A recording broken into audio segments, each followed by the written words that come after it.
confession. I'm obsessed with Coulombs Law. It's great. There's so many different uses for Coulombs Law. It's a mathematical way of predicting the degree of attraction between oppositely charged particles. And so don't freak out when you see this equation in the middle here. I will never, ever, ever ask you to calculate F, this force of attraction between charged particles. But we can use this equation to just kind of evaluate and compare the force of attraction between oppositely charged particles. So here's Coulomb's law. F is force, which is proportional to the charge Q. Okay, so K is a constant. I'm not concerned about it. Q1 and Q2 are the charges. So I mean, it kind of tells us that in here. Q1 and Q2 are going to be the charges of our particles. Now, if we're talking about an attractive force, there should be a positive charge and a negative charge. And I might even mark in here like Q is the magnitude of the charge. Magnitude of the charge. So is it like +1, +2, +3, -1, -2, -3? Like not only is it positive or negative, but also we want to look at the magnitude of the charge, how positive or how negative. Okay, so that's in the numerator. F is this force of attraction. And so think about it this way. If I have a +1 and a -1, they will be attracted to each other. But if I had a +3 -3, if the magnitude of the charge is greater, that's going to be a stronger force of attraction. If we look mathematically at this equation, anything we do that makes F a larger value, F this force of attraction, if we make F a larger value, then we're increasing the force of attraction. And so one way that we can increase the force of attraction is by increasing the magnitude of the charge. So if a +1 and a -1, they're attracted to each other. But a +3 -3 is an even stronger attractive force. So there's one variable that we're going to look at to gauge the degree of attraction between oppositely charged particles. And then the other thing we're going to look at is D. Now I get we're dividing by D squared, but we're never ever going to plug this in our calculator. We're just going to look at it qualitatively. So D is in the denominator, and D stands for the distance between the two particles. Okay, so I want to make F large. I'm going to put a note on there. A large F means a greater, well, it equals a greater force of attraction. Okay, so I want to make F large. Then there's a really strong attractive force between my particles. If we're talking about a variable in the denominator, if I want F to be large, then I want the denominator to be small, right? Algebra. Okay, well that kind of makes sense, because if the distance between the two particles is small, then obviously they're closer to each other and there would be more attraction, right? So if I have oppositely charged particles and they're really far apart, well, now that attractive force is going to be weaker. So we want D to be small in the denominator, the distance between the two particles. If I keep that small, that means the particles are close, and yeah, then they'd be more attracted to each other. But if I increase the value of D in the denominator, if I increase the distance between my particles, well, then that's going to make the force of attraction smaller, just because they're farther apart from each other. Okay, so the two things that we're looking for, if we want to increase the force of attraction, either we want big charges, we want to increase the magnitude of the charge, that's Q1 and Q2, or we want a small d value. We want a small distance between the particles. We want to put them close to each other. And so I kind of like these pictures at the bottom. So they're all oppositely charged particles, and we know opposites attract. So there should be a natural attractive force between all three of these sets of particles. Okay, so in the first set, we've got a positive particle and a negative particle. The particles have equal but opposite charges, and they're trying to show that the charge is equal by showing the little circles are the same size.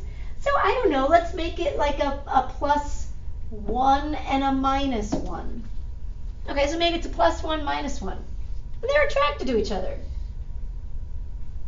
But in the second diagram, to see how like the green circle is bigger, let's say that's now like a +2. And the blue one is about the same, so we'll maybe say that's still like a -1. But now, do you also see like the arrow is bigger? The arrow is meant to gauge the force of attraction. And so here when I have like these larger arrows, it's supposed to show a larger force of attraction. We've increased the magnitude of the charge. So yeah, like a +1, -1, they're attracted to each other, but a +2, -1 would be a stronger attractive force. I think about it as like magnets. I mean, magnets are all attracted to each other, but there can be stronger magnets. The stronger the magnet, the greater the force of attraction between the two oppositely charged particles. Okay, so then they're trying to show in the last picture that, okay, let's go back to my +1, -1, because these are kind of the same size as the first little diagram. But we've put the particles at a larger distance from each other. And so now can you kind of see that the arrows are smaller? And so that's supposed to show them that a larger distance, and obviously they're still attracted to each other, they're oppositely charged particles, but that the force of attraction is smaller because we've put those particles farther away from each other. I mean, in the end, Coulomb's law kind of makes sense, right? If I want to increase the attraction between oppositely charged particles, I either need to increase the magnitude of the charge, I need to get stronger magnets, or I need to put them closer to each other. If I put the magnets closer to each other, then they'll show a stronger force of attraction. Now, question 9 here, developing and using models, says to draw a model of the force between two negatively charged particles. Okay, well, last time I checked, opposites attract, but likes repel. Okay, so first off, we're going to be showing particles repelling each other. Include in your model how the force changes if the charge of the particle changes or if the distance between the particles change. Okay, so let's draw something kind of similar to what they drew with the green and blue particles. I'll even draw them blue. Okay, so two negatively charged particles. So let's start with like, we'll go minus and minus. And maybe this would be like a -1 and a -1. Okay, so they're going to repel each other.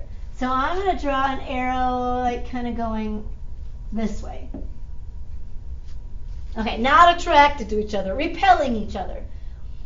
Now let's draw another model if the charge of the particle changes. So kind of similar to the original particle model that they gave us. What if I make this bigger negative? So maybe it's like a -2, and then this one stays the same. So it's still negative, but maybe it's like a -1 still. Okay, well, the magnitude of the charge has changed, like they're even more negative.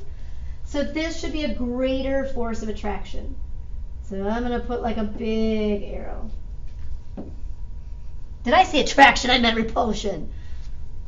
This will be a greater force of repulsion. I've increased the magnitude of the charge, but they're both negative charges.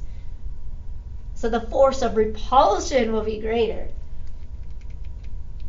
Okay, And then the last option would be if we change the distance. So kind of like the third model in the blue and green particles. Let's go back to like a -1, -1. But I'm going to put them farther apart. So this is like a negative particle, and then I'll put this guy like out here, negative, and we'll say they're like both -1. But they're farther apart from each other. So yeah, they're still going to repel, but the repulsive force will be smaller. So maybe I'll put like a little tiny arrow. Yeah, they're still going to repel, but just not as significantly because they're already far apart from each other.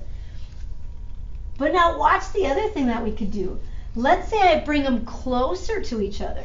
Oh gosh, let's make these particles really angry. What if we did this? What if we did like a -2 and like, whoa, this is like a -2. I gotta squish it in here. What if we did 2 negative particles that were like both significantly negative, like maybe -2, -2, and I put them really close to each other? Like this is gonna be super repulsive. I can't even like make it go that far on the screen. This would be the most repulsive force, the strongest repulsive force. If I had 2 particles that were both negative or both positive, the positive charge was high, or I should say positive or negative.